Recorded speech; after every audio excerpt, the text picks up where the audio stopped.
Hello everyone, in this video I'm going to show you how I made these sketches with the new Krita Watercolor brushes. And if you are as impatient as I am, I can tell you my thoughts already. They are amazing. They are the best watercolor brushes out there to date, hands down. Just one clarification. I am quite new in digital painting, so I don't have a drawing tablet yet. Everything you are going to see was made with my old mouse. This is important because the behavior of the brushes changed with a mouse, so I couldn't use them at its full potential. Nevertheless, if you don't have a drawing tablet either, you can use them just as fine, as you will see. Saying that, let's begin. For the first one, I wanted something very sketchy, like if I was speed painting with watercolors in a small sketchbook on the street. I say speed painting, but it took me more than I thought. I marked a simple drawing to get the proportions and then start to paint. I tried to do it in the same way I would do it with traditional media. So I tried to go from light to dark values, working with layers. I noticed the watercolor look straight away. All the effects, the patterns, the blending and the edges these brushes can make are really good. At this point I was just having a lot of fun trying every brush. I used the big water spread for the sky. For the water I used the basic round brush and the flat big grain brush to create the ripples. Right, now I went for details in the building and I used the basic line brushes for that. I really like them. They feel like painting with a very thick paint or a dry brush, and they even feel like colored pencils if you like. Very useful if you want to create textures. I keep using them here for the gondola, and then I just made a small color correction, and here is the first sketch. For this portrait I made the background by putting color with the flat grain on the water spread brushes, and then I create this dripping effect with the basic round grain brush. This brush is my favorite, and as you can see it behaves like real watercolor. This basic round brush is really powerful and I use it a lot. For example, here I create the shadows in the eyes with this night grading effect.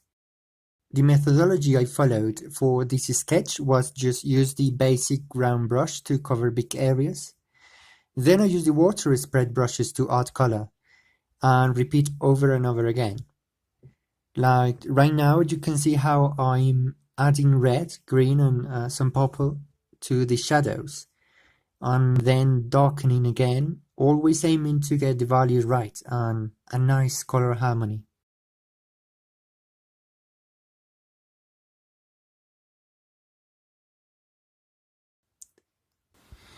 Now at this point you can see how I cover this huge area in the face, and then I control the transparency of the paint by passing the brush several times in some areas in a single stroke. Here you can see the before and after of that stroke. This is incredibly powerful. The control you have is amazing, and remember that I am using a mouse. I can only imagine using this brush with pressure sensibility. At this point I was just adding details, some light and shadows here and there, repeating the methodology I used. I really like this area of the face, the shadow from the hair. Again, I did it with the water spread texture brush.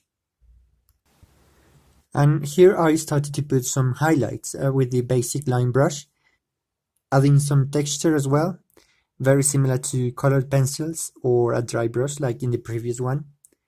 And finally I adjust the colors and put some final details in the hair, and this was the final result. For this one I wanted to try and create a really smooth transition, and I found out that the water basic lines wet pattern brush Man, what a long name for a brush. And the water pattern brush were perfect for that. I put the color with the basic lines brush and blend just a bit with the water pattern brush. The first brush creates really nice edges and texture as well, but you could lose texture if you insist too much with the stroke. I really like sketches like this, where you can play a lot with grays and put a lot of different tones or shades of color. I really like the variation in color in the mountains I get. I started to paint the cows, and it was really easy to create this look of dry paint strokes for the legs and the head. But at this point I realized that the whole piece didn't look very watercolorish. It looks really nice, but something was off.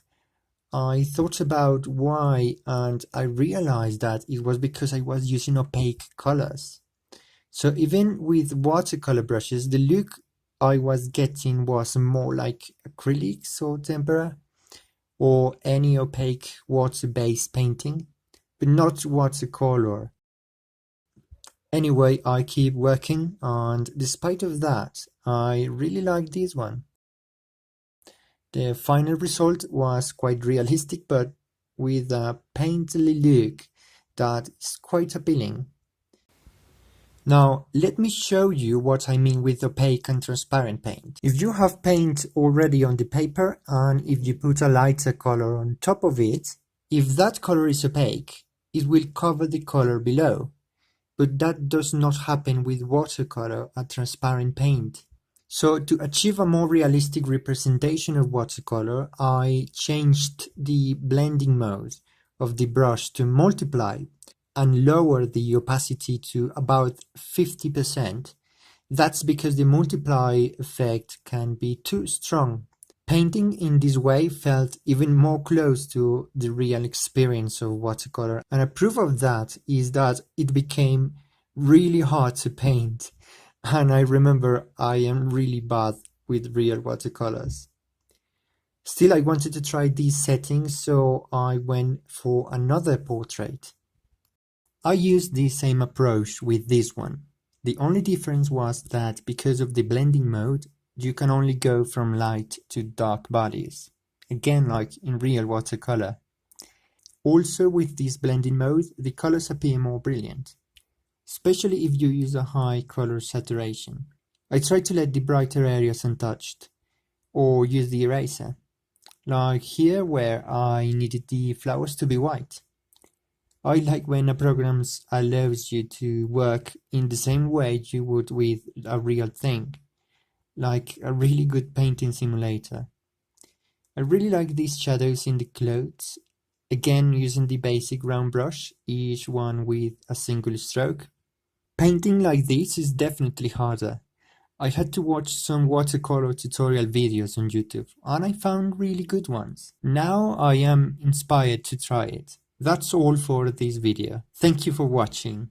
I hope it was useful for you. I want to say thank you to Ramon Miranda. He created these brushes and put a lot of time and effort to make them work with a mouse. So thanks a lot. Don't forget to like and subscribe to this channel, and also to go to the Krita channel for more information about the brushes and about Krita. Farewell everyone.